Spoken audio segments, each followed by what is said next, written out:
주님의 안에서 평안함을 누리셨습니까? 우리 좌우에 계신 분들과 샬롬으로 인사해 보겠습니다. 샬롬.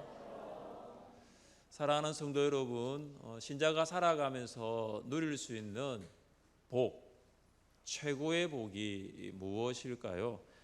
여러분은 어떤 사람 보면서 그 사람 참 복 받았다, 정말로 복 있는 사람이다 라고 생각하십니까? 건강하고 또 오래 장수하며 살아가는 사람들 보면서 참 그 사람 복 많이 받았다라고 말씀하실 수 있겠습니다. 재물이 넉넉하고 부족함 없이 모자람 없이 잘 사는 사람을 향해서도 참 복 많네, 참 복 많이 받았다라고 말씀하실 수도 있겠습니다. 높은 지위에 올라가 명예를 얻고 사람들로부터 칭찬과 인정을 받는 사람을 보면 참 복 받았다라고 말할 수 있을 것입니다.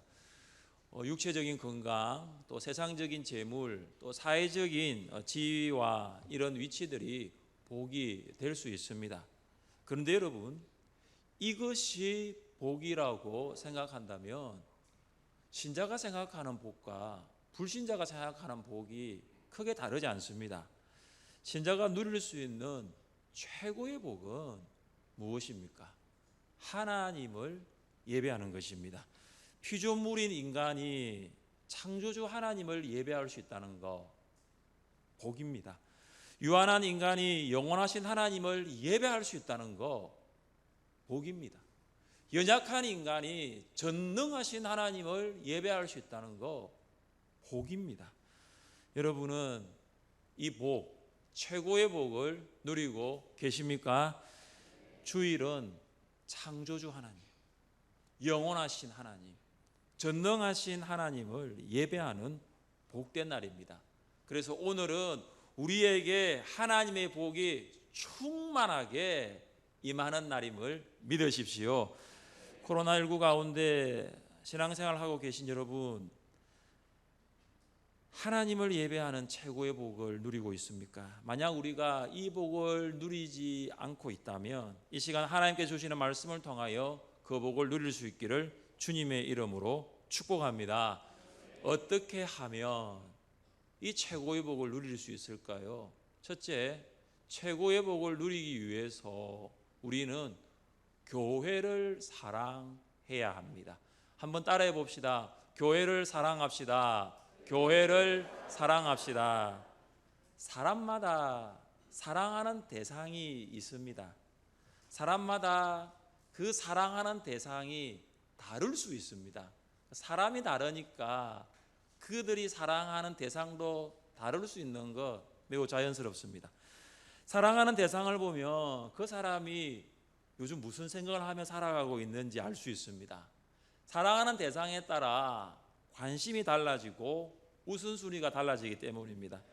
사랑하는 사람과 함께 있고 싶어 합니다. 사랑하는 대상과 함께 시간을 보내기를 원하고 그 대상을 위하여 나의 마음, 나의 물질, 나의 모든 것을 드리려고 합니다. 우리가 사랑하는 대상이 인격체일 수 있습니다. 부모님, 배우자와 자녀, 그리고 선생님과 친구, 이웃이 됩니다. 하나님은 우리에게 부모를 공경하라고, 배우자를 아끼라고, 자녀를 사랑하라고 말씀하셨습니다.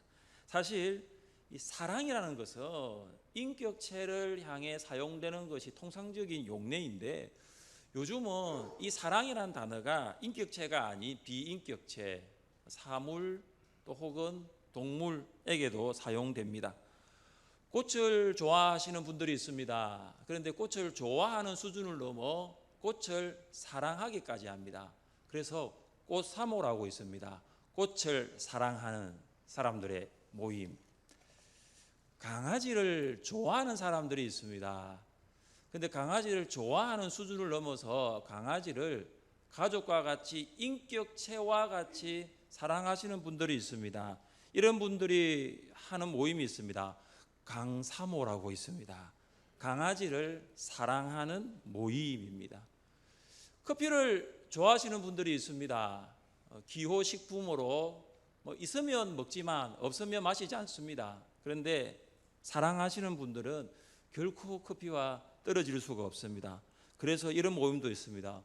커사모라고, 커피를 사랑하는 모임. 요즘 갖다 붙이면 다 사모예요. 네. 무슨 말이냐? 인격체든 인격체가 아니든 많은 사람들이 사랑의 대상을 찾고 있고 그 사랑의 대상과 함께 모임을 가지고 있고 공유를 하고 있는 거죠. 그러나 이런 것들은 그리스도인을 포함한 모든 자연인이 사랑하는 대상이기도 합니다. 말씀과 성령으로 변화된 그리스도인이 과연 사랑할 대상이 무엇일까요? 함께 본문 1절을 읽어보겠습니다. 만군의 여호와여, 주의 장막이 어찌 그리 사랑스러운지요. 시인이 사랑하는 대상 무엇입니까? 주의 장막입니다. 주의 장막은 주의 성전을 가리킵니다. 시인은 하나님의 성전을 보면서 사랑한다 고백을 하고 있습니다. 성전의 어떤 외적인 모습이 아니라 성전의 내적인 모습, 성전 안에 거하시는 하나님을 바라보면서 고백하고 있는 것입니다. 고라자수는 성전에서 봉사하는 일과 성전문을 지키는 임무를 맡았습니다. 그런데 어떻게 된 일인지 더 이상 하나님이 거하시는 성전에 있을 수 없는 상황에 처하게 된 것입니다. 그는 성전이 어떤 곳인지, 성전에서 어떻게 있던 일이 이루어지는지를 누구보다 잘 알았던 사람입니다. 성전은 하나님께서 임재하시는 곳, 하나님께서 말씀하시는 곳, 하나님의 영광이 충만한 곳, 하나님께서 예배를 받으시는 곳입니다. 시인은 성전에서 하나님의 임재를 경험하였고 하나님의 말씀을 들었고 하나님의 영광을 보았고 하나님께 예배를 드렸습니다. 시인은 외적으로 보이는 성전이 아니라 성전 안에 임재하시는 하나님을 기억하면서 성전을 사랑한다 고백한 것입니다. 성전을 사랑한다는 시인의 고백이 구체적으로 어떻게 나타나고 있습니까? 2절입니다. 내 영혼이 여호와의 궁정을 사모하여 쇠약하며 내 마음과 육체가 살아계시는 하나님께 부르짖나이다. 시인은 영혼이 쇠약할 정도로 성전을 사모합니다. 시인은 육체와 마음을 다하여 성전에 계시는 하나님께 부르짖습니다. 시인이 성전을 사랑한다고 표현할 때에 나타나는 단어가 뭡니까? 내 영혼, 내 마음, 내 육체. 육체, 마음, 영혼. 이것은 전인, 사람을 말할 때 사용되는 단어입니다. 우리는 육체가 없는 사람을 사람이라 부르지 않습니다. 뭐라고 부릅니까? 유령이죠. 육체가 없잖아요. 우리는 육체는 있지만 의식이 없는 사람을 뭐라고 부릅니까? 식물인간이죠. 그래서 사랑은 몸과 마음, 영혼까지도 함께하는 거예요. 사랑은 힘과 열정, 헌신까지도 함께하는 것입니다. 시인의 육체는 성전 안에 가지 못하지만 그는 힘과 열정과 헌신을 다하여 하나님께 사랑을 표현합니다. 그의 생각이 성전에 집중되고 그의 마음이 성전을 온통 향하고 있는 것입니다. 시인의 육체의 힘과 마음의 열정과 영혼의 헌신은 오직 성전에만 있는 것입니다. 우리는 이걸 사랑이라고 말하는데 정말로 시인은 성전과 사랑에 빠졌다고 볼 수 있습니다. 성전을 너무 사랑해서 성전과 사랑의 열병에 걸린 것입니다. 예수님께서 한 번은 성전에 들어가신 적이 있습니다. 성전에 들어가니까 성전에서 어떤 일들이 일어나냐 하면은 짐승을 파는 사람들, 돈을 바꾸는 사람들, 그런 사람들을 보신 거예요. 그래서 예수님께서 짐승을 파는 사람들 옆에 있는 소와 양을 다 내쫓으시고 돈을 엎으시고 또 상을 엎으셨습니다. 성전 정화 사건이죠. 성전을 깨끗하게 하신 주님의 사역입니다. 이 성전 정화, 성전을 깨끗하게 하시는 예수님의 하시는 일들을 본 제자들이 어떤 말을 합니까? 주의 전을 사모하는 열심히 나를 삼키리라. 누구보다도 예수님은 성전을 사모하셨고 성전을 사랑하셨습니다. 시인은 성전을 사랑하는 성도가 복이 있다고 고백합니다. 4절입니다. 주의 집에 사는 자들은 복이 있나니 그들이 항상 주를 찬송하리이다. 셀라. 시인은 성전을 주의 집, 하나님의 집으로 말합니다. 신은 하나님의 집에 거할 수 없기에 하나님의 집에 살고 있는 사람들을 부러워하면서 주의 집에 거하는 자들은 복이 있다라고 고백하고 있는 것입니다. 사랑하는 성도 여러분, 누가 최고의 복을 누리고 있습니까? 하나님의 집에 살면서 예배하는 성도가 최고의 복을 누리는 사람입니다. 교회를 사랑하며 최고의 복을 누릴 수 있기를 바랍니다. 세상에서 가장 최고의 복은 교회를 사랑하는 거예요. 왜냐하면 우리는 교회에 모여 살아계시고 전능하시고 영원하신 하나님께 예배드리기 때문입니다. 본당 리모델링이 은혜 가운데 진행되고 있습니다. 지금이야말로 이전보다 교회를 더 사랑할 수 있는 기회일 것입니다. 어쩌면 우리에게 두 번 다 찾아오지 않는 단 한 번의 기회일 수도 있겠습니다. 우리의 육체와 마음과 영혼 모든 것을 집중하여 교회를 사랑할 수 있기를 원합니다. 우리의 힘과 열정과 헌신을 다하여 교회를 사랑할 수 있기를 원합니다. 교회를 사랑하여 최고의 복을 누리시는 여러분 될 수 있기를 주님의 이름으로 축복합니다. 둘째, 최고의 복을 누리기 위해서 우리는 하나님께 나가야 합니다. 한번 따라해 봅시다. 하나님께 나갑시다. 하나님께 나갑시다. 최고의 복을 누리기 위해서 하나님을 사랑하는 자리에만 머물지 말고 그 자리에서 어떻게 하나님께로 나가야 하는 것입니다. 5절 말씀을 함께 읽겠습니다. 주께 힘을 얻고 그 마음에 시온의 대로가 있는 자는 복이 있나이다. 하나님을 사랑하는 성도, 하나님의 성전을 사랑하는 성도는 성전을 향하여 하나님께로 나아갑니다. 사랑해 보셨습니까? 사랑하고 계십니까? 사랑하면 가만히 있을 수가 없어요. 사랑하면 제자리에 머무를 수 없습니다. 사랑의 불이 가슴에 타고 있는데 가만히 제자리에 있는다는 것이 이상하지요. 사랑의 불을 품고 가만히 있다는 것이 이상한 일입니다. 사랑하는 대상에게로 나갑니다. 아니, 달려갑니다. 사랑하면 움직일 수밖에 없어요. 사랑하면 행동할 수 있는 것입니다. 하나님을 사랑하면 그 자리에 있지 않습니다. 하나님께로 나갑니다.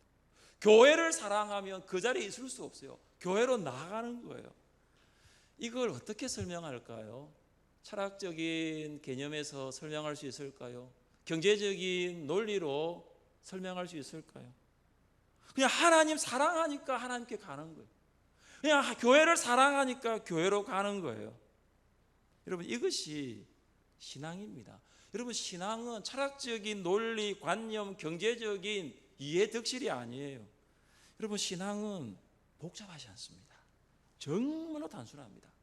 신앙의 시작이 뭐냐면 사랑하는 대상을 사랑하는 것이 신앙의 시작이에요. 여러분, 신앙생활을 내가 잘하고 있다, 이것이 뭐냐면 그 사랑하는 대상에게로 날마다 나가는 것이 신앙생활입니다. 우리가 사랑하는 하나님과 교회를 사랑하는 것이 신앙의 출발점이고 하나님과 교회로 날마다 나가는 것이 신앙생활인 것입니다.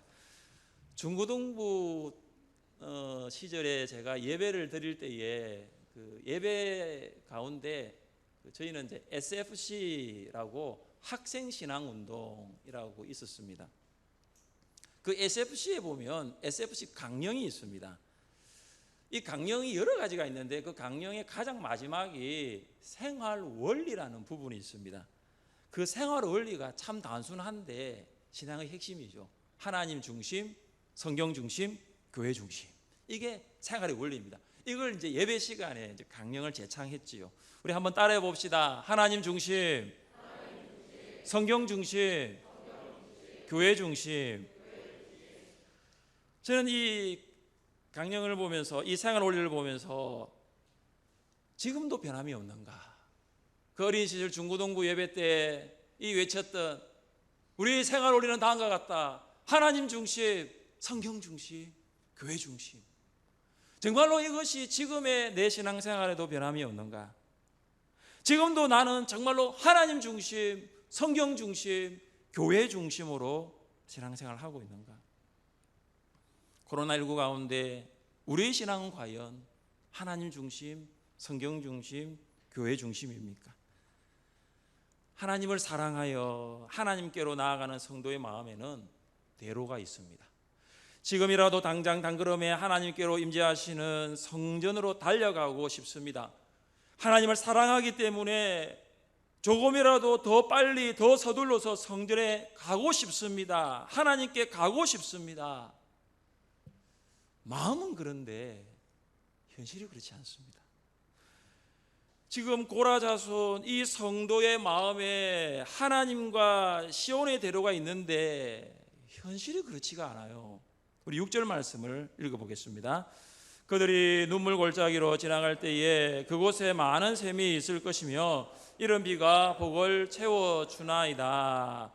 하나님께 가고 싶은데 하나님께 나가는 길에 골짜기가 있습니다. 골짜기가 건조합니다. 물도 없습니다. 그러니까 그 골짜기를 지나가는 사람은 물이 없어 목마르고 물이 없어 갈증을 느끼고 고통을 느낍니다.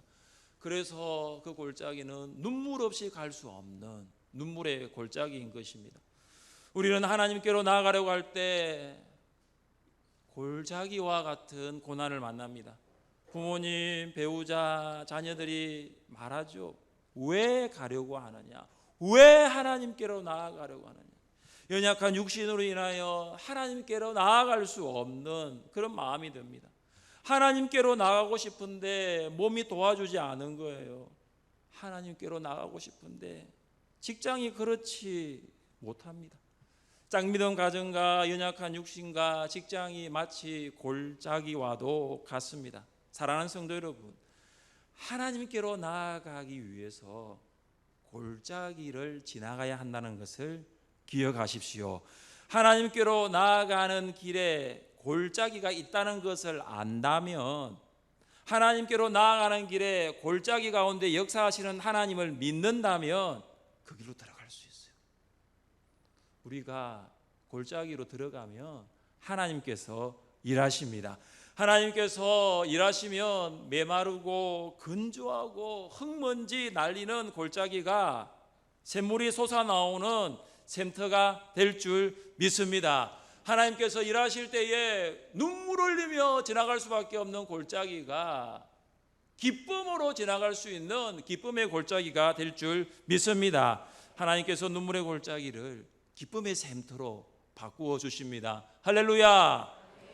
하나님께로 나아가는 성도는 골짜기를 샘터로, 눈물의 골짜기를 기쁨의 샘터로 바꾸어 주신 하나님으로 힘을 얻습니다. 그래서 하나님께로 나아가는 거죠.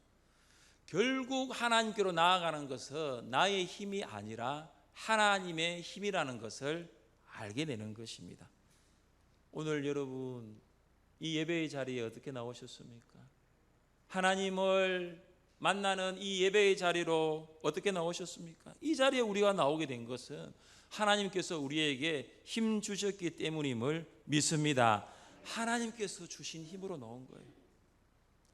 다윗에게 질병이 찾아왔습니다. 건강할 때는 몰랐는데 병이 들고 나니 정말로 연약한 인생이라는 것을 깨닫게 된 것입니다. 죽음에 직면하니 두려움이 몰려왔습니다. 다윗이 할 수 있는 것이 무엇입니까? 기도하는 것입니다. 그동안 지었던 죄들을 회개하며 교만하게 말하고 교만하게 행했던 죄들을 하나님 앞에 다 간구하면서, 하나님, 내 몸이 고쳐지는 것도 참 중요하지만 제가 그동안 하나님을 더 예배하지 못한 영적으로 병든 삶을 살았습니다. 그래서 육신의 건강도 중요하지만 하나님, 제가 영적으로 회복이 되겠습니다. 기도하기로 결심하고 기도의 자리로 나아갑니다. 다윗의 기도는 그냥 기도가 아닙니다. 간절한 울부짖음이었고 부르짖음이었고 통곡이었고 애통이었고 절규였습니다. 하나님께서 이런 다윗의 기도에 어떻게 응답하십니까? 주께서 나의 슬픔이 변하여 내게 춤이 되게 하시며 나의 베옷을 벗기고 기쁨으로 띄우셨나이다. 하나님께서 다윗의 슬픔을 춤으로 바꾸셨습니다. 하나님께서 슬픔의 그 베옷을 벗기고 기쁨의 옷을 입혀 주신 것입니다. 사랑하는 성도 여러분, 최고의 복을 누리고 계십니까? 하나님께로 나가시기를 바랍니다. 우리에게 있는 대제사장은 우리의 연약함을 동정하시지 못하실 이가 아니요 모든 일에 우리가 똑같이 시험을 받으시니로되 죄는 없으시니라. 그러므로 우리는 긍휼하심을 받고 때를 따라 돕는 은혜를 얻기 위하여 은혜의 보좌 앞으로 담대히 나아갈 것이니라. 우리의 대제사장이신 예수님은 우리의 상황과 형편을 누구보다도 잘 아십니다. 우리의 상황과 형편을 놓고 본다면 결코 하나님께로 나아갈 수 없지만 예수 그리스도로 인하여 우리 주님께서 주시는 힘으로 인하여 하나님께로 더 가까이 나아가게 될 줄 믿습니다. 날마다 하나님께로 나아가 최고의 복을 누리는 여러분 될 수 있기를 주님의 이름으로 축복합니다. 셋째, 최고의 복을 누리기 위해서는 우리는 하나님을 최고로 인정해야 합니다. 한번 따라해 봅시다. 하나님을 최고로 인정합시다. 하나님을 최고로 인정합시다. 우리 11절 말씀을 읽겠습니다. 여호와 하나님은 해요 방패이시라. 여호와께서 은혜와 영화를 주시며 정직하게 행하는 자에게 좋은 것을 아끼지 아니하실 것임이니이다. 아멘. 하나님은 해와 방패가 되십니다. 해는 생명의 근원입니다. 우리는 해가 없을 수 있다라는 생각을 하지 않고 살아가고 있습니다. 오늘도 해가 떴으니까 내일도 뜰 것이라고 생각합니다. 그래서 해가 있어도 감사하지 않는 거죠. 당연하게 여기깁니다. 해가 없다면 모든 생물은 살 수 없을 것입니다. 사람뿐만 아니라 동물과 식물 모든 생태계가 정말로 심각하게 파괴되고 사라져 버릴 것입니다. 올해 여름은 최장 장마였죠. 장마가 길다 보니까 물론 이제 해는 있지만은 이제 햇빛이 사람들이 이렇게 쬐을 수가 없으니까 초조, 불안, 우울감에서 심지어 우울증까지 많은 사람들이 고통 가운데 있었다는 이야기를 들었습니다. 과일, 식물, 농사도 마찬가지입니다. 일조량이 부족하니까 제대로 연그러지지가 않습니다. 해가 생명의 근원인 것처럼 하나님은 우리의 모든 것입니다. 하나님은 우리의 전부이십니다. 그래서 우리는 하나님을 최고로 인정해야 합니다. 여러분, 코로나19 시대에 다른 것 조금 부족해도 불편할 수는 있지만 살아갈 수는 있잖아요. 코로나 가운데 좀 다른 것이 전보다 많지 않아도 좀 힘든 시간은 있지만 그래도 그럭저럭 이겨나가고 계시잖아요. 다른 것은 좀 부족해도 괜찮습니다. 근데 하나님이 내 삶 가운데 계시지 않는다면, 내가 하나님을 전부로 고백하지 않고 하나님을 온전히 신뢰하지 않는다면 이것은 불편의 정도가 아니에요. 살고 죽는 문제, 생과 사의 문제라는 거예요. 하나님이 우리의 모든 것과 전부라는 것을 안다면 우리는 하나님을 최고로 인정하는 삶, 가장 우선순위에 두는 삶, 가장 먼저 두는 삶을 살아야 할 것입니다. 방패는 보호를 의미합니다. 고대 전투에서 방패는 방어 무기로 사용되었습니다. 적들이 쏘는 화살을 막을 때, 또 적들이 던지는 창을 방어할 때 이 방패가 사용됩니다. 하나님은 우리를 보호하십니다.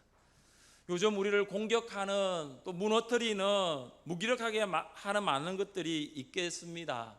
근데 그 중에 염려라는 것이 있을 수 있습니다.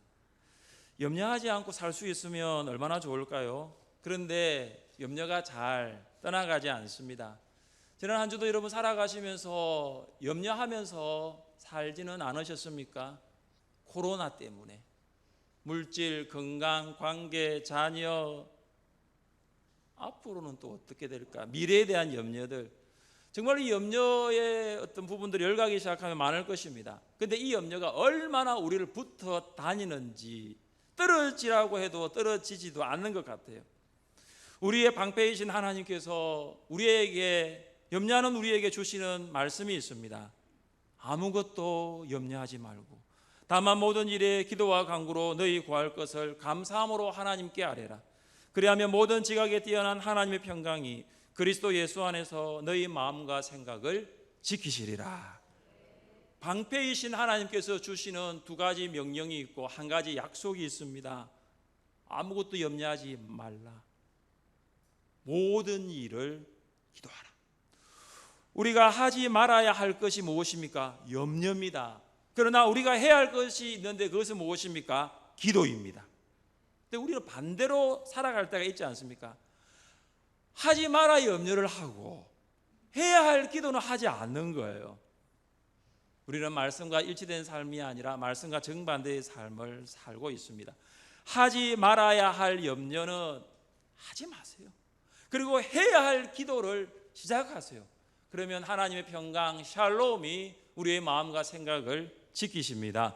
우리 안에 하나님의 평강이 없는 것은 우리는 말씀과 정반대의 삶의 길을 걷고 있기 때문일 것입니다. 생명의 근원이신 하나님, 보호하시는 하나님을 최고로 인정하며 살아갈 수 있기를 간절히 바랍니다. 하나님을 최고로 인정하는 사람들에게 주시는 하나님의 사람들의 고백이 있습니다. 우리 10절 말씀을 함께 읽겠습니다. 10절입니다. 주의 궁정에서의 한날이 다른 곳에서의 첫날보다 나은즉 악인의 장막에 사는 것보다 내 하나님의 성전 문지기로 있는 것이 좋사오니. 아멘. 시인은 주의 궁정에서의 한날과 다른 곳에서의 첫날을 비교합니다. 이 한날은 뭐냐면 축제의 날이에요. 이 한날은 잔치하는 날이에요. 예배는 축제이고 주일은 잔치가 있는 날이에요. 그래서 우리가 주일을 기다리는 거예요. 6일 동안 정말로 힘들고 고되고 쓰러지고 일어날 수 없어도 주일을 기다리는 이유는 주일이 바로 천국 잔치가 열리는 날, 내 영혼에 천국 잔치가 열리는 날이기 때문에 주일을 기다리는 거예요. 시인은 축제의 하루와 일상생활로서의 첫날을 비교하고 있습니다. 여러분, 하루와 첫날을 비교를 한다. 뭔가 비교의 기준이 있겠죠. 이게 비교의 대상이 아니잖아요. 하루와 첫날을 어떻게 비교합니까? 그런데 비교할 수 있는 기준이 오늘 본문에 있습니다. 그것이 뭐냐면 가치예요. 예배가 있는 하루가 예배가 없는 첫날보다 더 가치가 있다는 거예요. 이것이 뭐냐? 가치관의 변화로 인한 생각과 행동의 전환입니다. 세상적인 가치의 입장에서 보십시오. 좋은 집에서 편안하게 첫날을 사는 것이 성전에서 문지기로 사는 한 날보다 더 가치 있죠. 그러나 신앙의 가치에서 보십시오. 신앙의 관점에서 가치에서 보시면 성전 문지기로 있는 한 날, 그 한 날이 장막에서 있는 첫날보다 더 낫다라는 거죠. 세상적인 가치가 있습니다. 첫날 동안 호의호식하는 거예요. 잘 살아가는 거죠. 근데 뭐가 없죠? 예배가 없어요. 네, 하나님께서 보시는 것은 무엇입니까?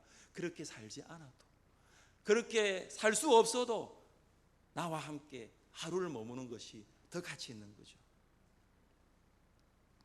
우리는 세상적인 가치관이 아니라 신앙적인 가치관을 가진 사람입니다.